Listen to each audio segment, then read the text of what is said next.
Hi, Professor. This is our progress report for the presentation, our first presentation due on October 9th. I'm in the group with Ali Arastu, Byron Bright, Bryce Croft, and myself. Bryce Croft isn't present, so it's just going to be me, Ali, and Byron for tonight. We've got an organization of slides here. Obviously, it's not the full finished product because it's only October 9th, but we have a lot of good ideas. We've been brainstorming between the three of us. It's been a pleasure working with them so far, and we just want to share what we have with you, really. Alright, so the purpose for this project is to replicate the complexity of a human hand with very limited and simple materials. We must somehow replicate something so complex with thousands of working pieces by only using cardboard, rubber bands, straws, box cutter, tape, scissors, pencil.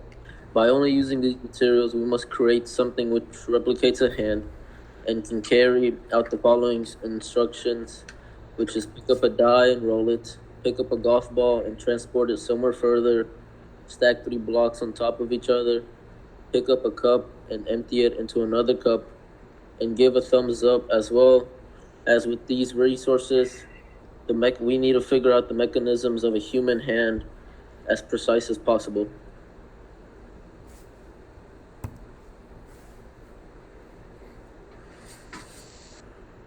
As for the executive summary, we're currently in the later stages of brainstorming and gathering information for the mechanical hand so we can use it in design.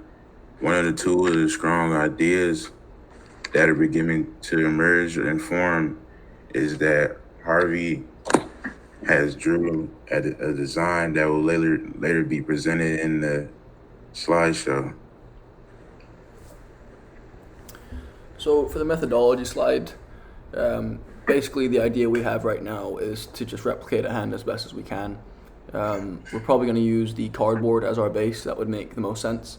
So just again, going off of the ideas we have in our head, I'm literally just going to use my hand and put it on the cardboard and then cut out the shape of my hand.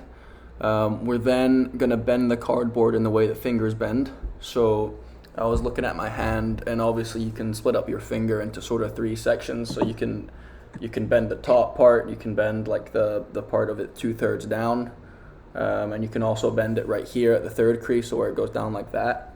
I'd probably bend the cardboard obviously once it's been cut in those same ways, because that'll just replicate a finger and how it behaves as best as possible. And then to get more structure to it, I was thinking we use some straws. So we cut up the straws around the length of like what these segments would be, and then we would glue, using the hot glue stick, we would glue that to the cardboard to give it some structure, maybe even replicate some bones in there. So on each finger we would have 3 sort of segments of pieces of cut up plastic straw.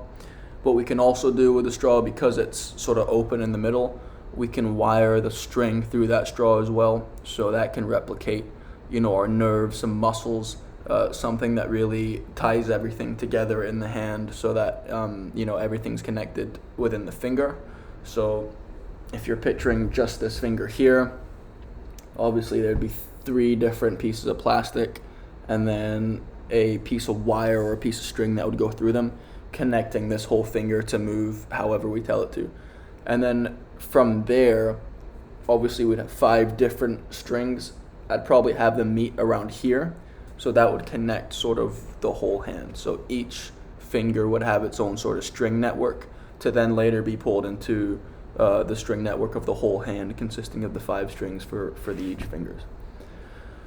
So if we get all of those strings at the base of the hand, it should allow the string to control the hand in a way that an actual hand behaves. So as I've mentioned, we are in the very early stages, but so far we have this sort of drawing that I just want to take you through. So we've got my hand here. This is literally just what I've used. I put my hand down on this paper and drew around it. You can see sort of these lines here that separate the sections of the finger. So that's sort of chopped up every finger into thirds. Just like each of our fingers are chopped up into thirds as well. You can see within each finger each section, once it's been separated, has its own sort of rectangle here.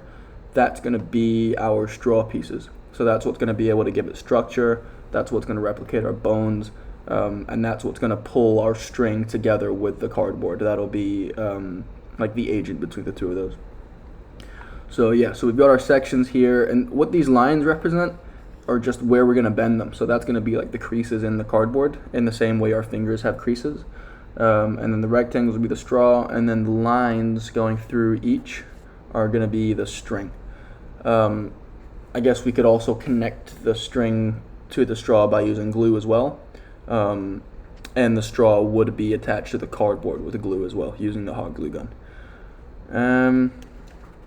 So that's pretty much it. So the idea is all 5 of the strings will be connected here at a base. And then once they're at the base, we could sort of pull each one. Obviously, once you pull a string, what it's going to do is curl up this finger in the way that a hand would. So it'd be like, so if we were to pull on this string right here, I won't use my middle finger, but if we were to pull on the string right here, it would just pull our finger down like that. And that's what it would look like in the cardboard, and that's what a real hand behaves like. Just trying to think if there's anything else worth explaining. No, that's pretty much it. Obviously, that's still only using some of our materials or some unused materials left. So whatever materials we haven't used, we can obviously use those to supplement what we already have.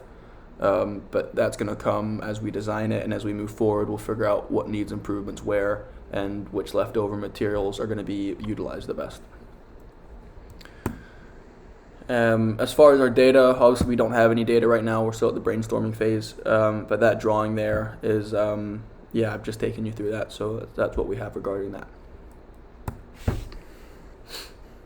So we've been discussing as a group, and once we establish our mechanical hand from our drawing, we will further proceed with trial and error by seeing if it will replicate what our hands do and be able to complete the 5 tasks that were given to us, as well as creating a hypothesis to see how many trials it takes and if it completes all of the tasks according to plan. Also, we have discussed on how we will have the mechanisms of the hand to our very exact possible, including like cartilage, carpals, metacarpals. We'll have a 3D version of our hand future. Right now we're still in the base form of getting and gathering ideas.